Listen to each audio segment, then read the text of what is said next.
Beth. Hi. So, let me give a little disclosure first. This is in no way a real counseling session. This is a graded thing for my professor to see, and only him to see. Okay. Mm-hmm. Tell me a little bit about what brings you in today. Well, I've been going through a depression lately, and I can't seem to shake it. And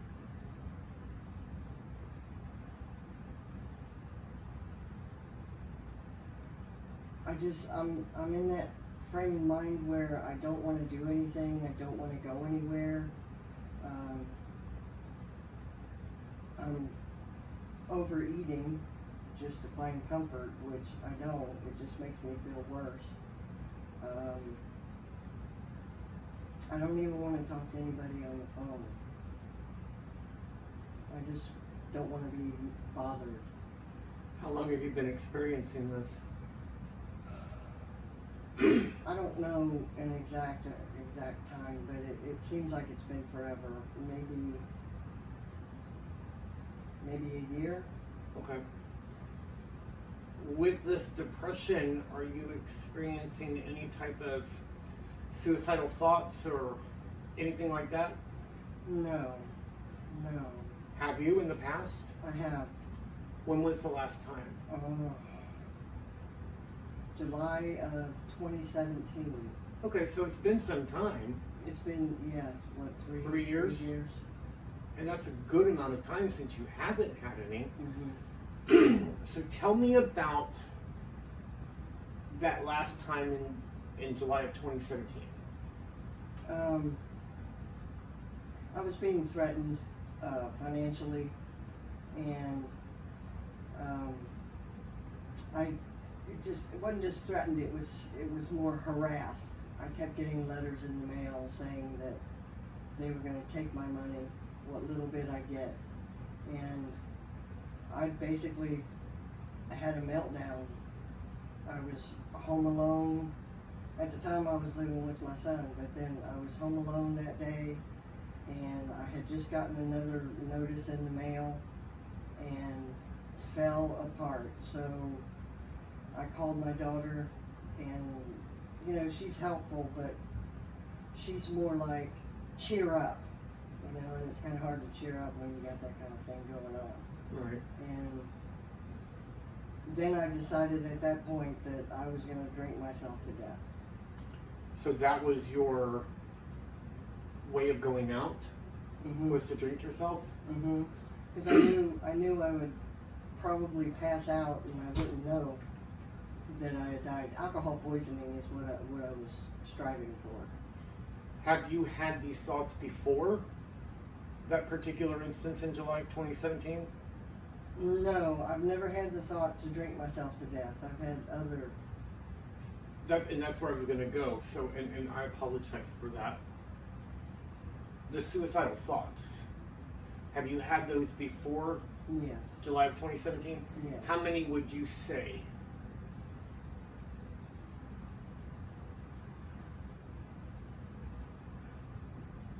I don't even know how many thoughts. I've had thoughts several times over the years. I've had three other attempts that landed me in the psych hospital. And what were those attempts like? What were the attempts? Let's see, the first one, I overdosed.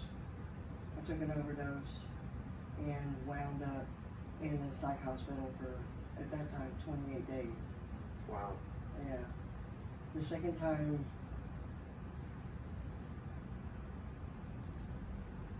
I don't remember.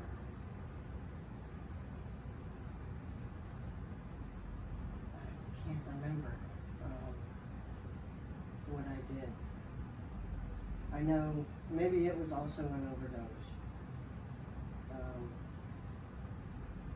The third time was also an overdose. Okay, so And I overdosed twice in 1 week. okay, so what I'm hearing 3 attempts at an overdose, right? One attempt at alcohol poisoning. Which is kind of like an overdose. It is to an extent. It's very similar. Any other idealizations that we say? Any other thoughts of how you would end your life before? When I was in my early 20s, I used to carry around in my pocket a bullet and a razor blade, just in case. So I think I was in a constant state of suicidal thoughts. When you say you carried around the bullet, did you have access to a gun? No. It was actually more like a metaphor. Tell me about that. Carry around a bullet. People want to know why you're carrying around a bullet. I could tell them because I plan on using it on myself one day. Is that what you told them? Yeah. And what was their reaction?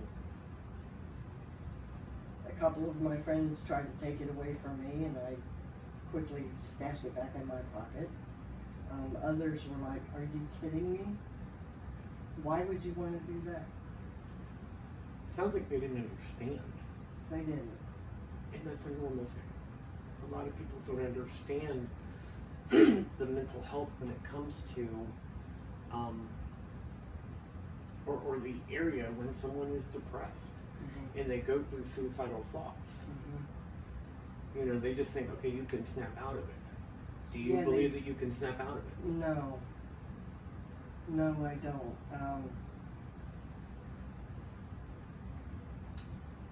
I think it's more of a gradual thing. Of course, I've known people who said they snapped out of it almost instantly.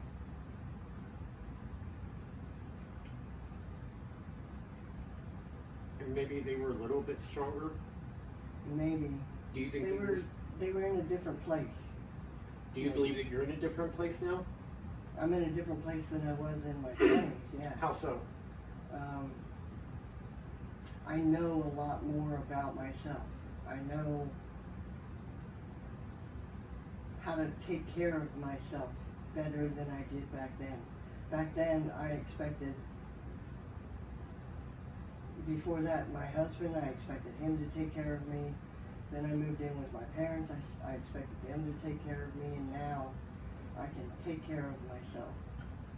Going back to the 2017 incident when you lived with your son, was that also a thing of him to take care of you? Yes and no.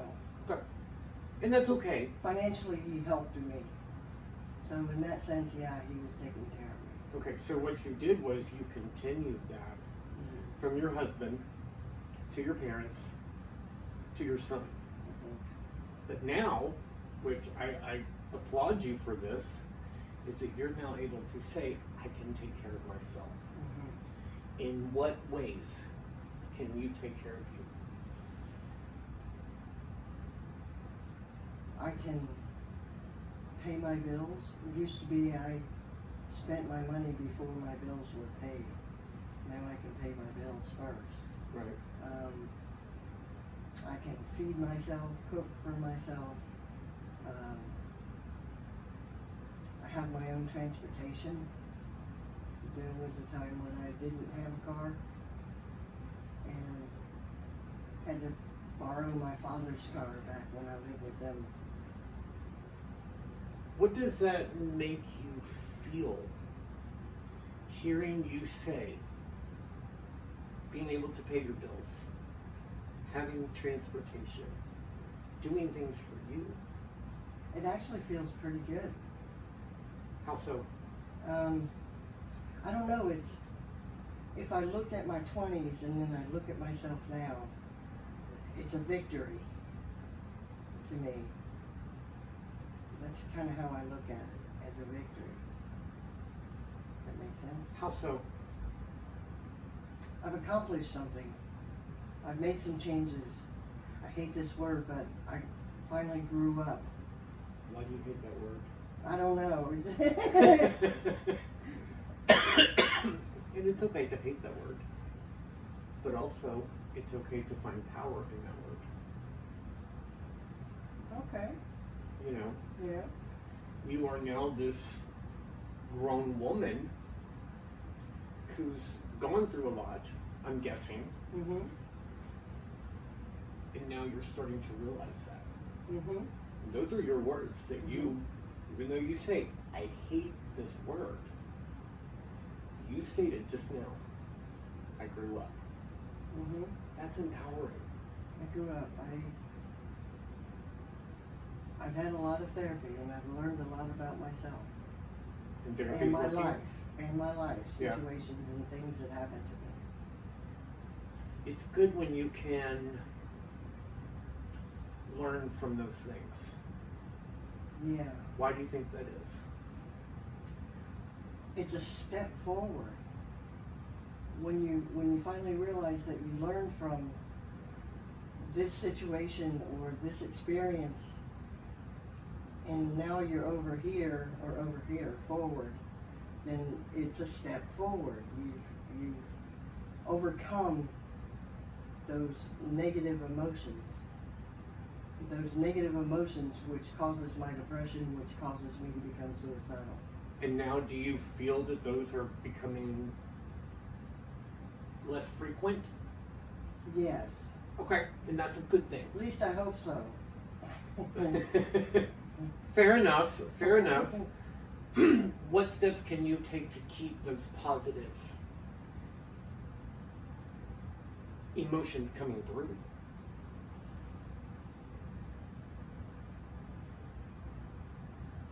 I have a friend who has experienced similar issues with depression and suicidal thoughts. And she has changed her entire lifestyle. She has started eating healthy, she has quit smoking, she is exercising, she is getting up and getting out more often. So to me, that's a good example. That's a perfect example. Yeah. And that's, I don't know what the word is I'm looking for. Is that something that you can strive for? I would love to strive for it. Okay. Yeah. And that's a good thing. I spend a lot of time looking at myself in the mirror and hating what I see. So what we've done is we talked about your depression, right? We talked about your previous suicidal thoughts and even attempts, okay? And I'm going to ask you again, you're not currently having any suicidal thoughts, are you? No. Okay. So it doesn't sound like you're in any type of crisis, okay? Which is a great thing, because that's one thing that we want to do to prevent is from you going into a crisis, Beth, okay? Mm-hmm. And that's what I'm here for. To help prevent that from happening. Now, I have no control over you, obviously, because you're a grown woman. One of the things that I want to do with you now is what's called a safety plan. Have you ever heard of a safety plan? When I've called crisis hotlines, they ask me if I have a safety plan, but they don't call it that. They call it something else. One of the things that a safety plan does is it asks you certain questions, okay? Or I will ask certain questions that pertain to certain ideals to keep you from going into a crisis, okay? Okay. So it's very interesting. Are you willing to work with me on this? Yes. Okay. So then I'm going to ask you some questions. Do you know what your warning signs are that you're going into a crisis? And if I need to explain those, I will. Maybe some type of warning signs can be like negative thoughts, images, moods, behaviors, any type of trigger. I don't know that there are triggers except for that one time when they were going to take my money. I get lethargic. I get recluse. I mean, literally, I don't come out of my room. I don't eat. I don't bathe. So you isolate. Exactly. Okay. To the extreme. So what you're saying right now is that you're recognizing one warning sign that you're going into a form of crisis. Mm-hmm. Okay? You stated just now that you become a recluse. You don't eat, you don't bathe. Are those healthy? No. Why? Well, you gotta eat. You gotta bathe. Good hygiene can cause major problems. Absolutely. Mm-hmm. Because bad hygiene can actually go into health concerns. Mm-hmm. You know, let's say if you haven't bathed in a couple of days, you can, have an infection or something go wrong with your stomach, etc. There's different things. So that's great that you're recognizing what your warning signs are. Okay? Mm-hmm. Hold on to that. Okay? How do you normally cope with stress? Do you do any type of physical activities? Do you listen to music? What do you do to cope with stress? I kind of do the same thing. I isolate, but not to the extreme. I will close myself off in my room, watch TV. If I'm out and about, I'll have music in my ears, earphones, and I will kind of isolate in a crowd with my music. So what are some physical activities that you can engage in? That I can engage in. Physical activities. Mm-hmm. I like to go and watch my son play softball. Okay, so that gets you out of that isolation, right? It does. It gets me around people. Okay. Do you do any type of breathing techniques? Mm-mm. Are you familiar with them? Mm-hmm. Can you name me one? Breathing techniques? Mm-hmm. I don't know if I can name you one. Can you show me what it is?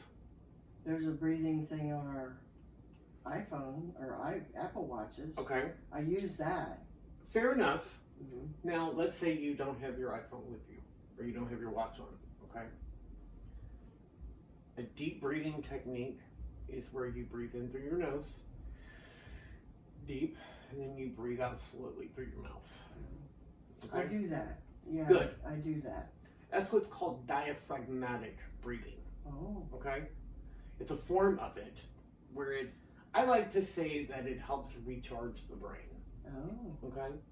So it kind of takes you out of that crisis moment. Just like, you ever work out? Mm-hmm. So that's a physical activity. Okay.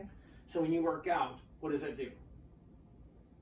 I don't know. It increases your endorphins. And what do endorphins do? It kind of lifts you up. That's why physical activities are so important when it comes to stress. Okay. Because that helps increase those endorphins, which those endorphins make you feel better, right? Yeah. It kind of boosts you up a little bit mentally. Yeah. Okay? So those are great things. Give me one person in your life that you can call to distract you. My daughter. Is she helpful? She makes me laugh. That's a good thing. Mm-hmm. Kind of takes you out of that a little bit, right? Mm-hmm. Okay. Give me one person that you can call on for help. If I need to explain that a little bit more, so if, let's say, you just need somebody to talk to, okay? Because you feel like, okay, I've done the physical activities, but I need to call, I don't know, Rhonda or John or whomever. Can you give me one person's name that you can call and say, I need help? I don't have to call him. I have a roommate that I can talk to. Okay. A Are best they friend. helpful? Yeah. Good. That's a great thing. That they can be there for you Mm-hmm. to help you out. Mm-hmm. You know, Mm-hmm. to say, okay, what's going on, Beth? Right. You know, that's always a great thing. Yeah. One of these, this next question that I want to ask you is going back to the 2017 incident. Okay, I don't want to go back any further than that. I want to go to the most recent. Okay. Okay. Going back to that 27 instance, what is one way that you can do, Beth, to make your environment safe? You talked about alcohol. Mm-hmm. Okay. You talked about pills Mm-hmm. before, right? Mm-hmm. What's one thing or how can you make your environment safe if you feel like you're going into a crisis? Get all that stuff, write it up, and give it to my roommate Okay, to hold for me. okay. Do you think that's a logical thing to do? I would think so. Absolutely. Why do you think that is? Because it keeps me protected from being that close to something that I use as a tool to attempt suicide. Okay, I like that. That's a great thing to look at.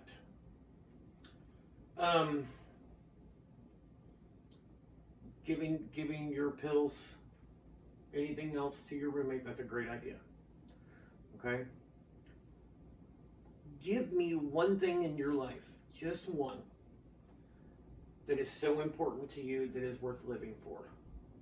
My kids. Okay. So instead of one, how many kids do you have? 3. Wow, okay. Mm-hmm. So you named not one, but 3 things Mm-hmm. encompassed in one thing. So your kids are very important to you. Very. Are they the light of your life? Yes. So you see why I'm asking you these questions? It helps. Why do you think I'm asking you this? Let me ask you that. It gives me a reason to live. I have to be reminded of it. You know, I've thought about if I commit suicide, I'm not just killing myself, I'm killing the connection that my kids have with me. It's gone. So what do you think that holds you? What does that make you? Does that hold you to anything? It kind of holds me accountable. Absolutely. Mm-hmm. And that's a great way to look at it. Mm-hmm. Because your kids are important, right? Very. So that's one way to hold yourself accountable, like, I can't go out like this, Right. you know? First and foremost, who's the most important person in your life? Me. Absolutely. Because then from there, everybody else kind of plays a part in it, Mm-hmm. right? Mm-hmm. So you gotta take care of you, right? Yeah, In order to take care of you, I can help others. but not take yourself out so that you leave your kids behind, Right. right? Right. Because you're hurting yourself, but you're also hurting them. Mm-hmm. So that's a good way, as you stated, to hold yourself accountable. Because you're thinking of the big picture instead of, and this happens, it's normal. People think about themselves, right? Mm-hmm. They don't think about the consequences, but you're thinking about those consequences, Yeah, right? I do now. I can remember one of the instances where someone told me, think about your kids, and I said, I am. They'd be better off without me, and I don't think that way anymore. See, that's a positive step in the right direction, Mm-hmm. right? Mm-hmm. Because that takes you out of you, okay? Mm-hmm. But it also gets you to ask for what? Help? Yeah. And say, I need help. Yeah. Which goes, again, back to the accountable part. I'm less afraid, I don't know if that's the right word, to ask for help. I used to think that I didn't deserve it or that I was being too much of a burden to ask for help. And that happens with individuals. It's normal to think that. But there are people out there that do care. And they do want to help you. Okay. You know? Yeah, I also have a friend, Rebecca, that she'll reach out to me Okay. if I'm feeling down or depressed. Good. Good. How do you feel right now? I actually feel better than I did when we first started Why is that? because I have tools and I have suggestions that I can do, like my friend who is changing her lifestyle. Maybe I'll try doing something like that. Okay. And that's a good thing too. Yeah, You know? yeah. Kind of get you to some degree of being recentered. Mm-hmm. You know, whereas before you were way over here in left field, and this is just an analogy. So I'm not saying that you were over here, but you were way over here, or you were way over here. But now you start taking those steps, as you stated. You're taking them in the right direction. Yeah, it kind of brings them together. Yeah. Okay. It merges together. So I'm glad that you're feeling better. I'm so glad to hear that. And I wish you so much luck. Thank you. And I wish you a lot of happiness. Thank you. You're welcome. Thank you so much for showing up. I appreciate it. And we'll see each other next time, okay? Okay, definitely. All right. Thank you. Thank you.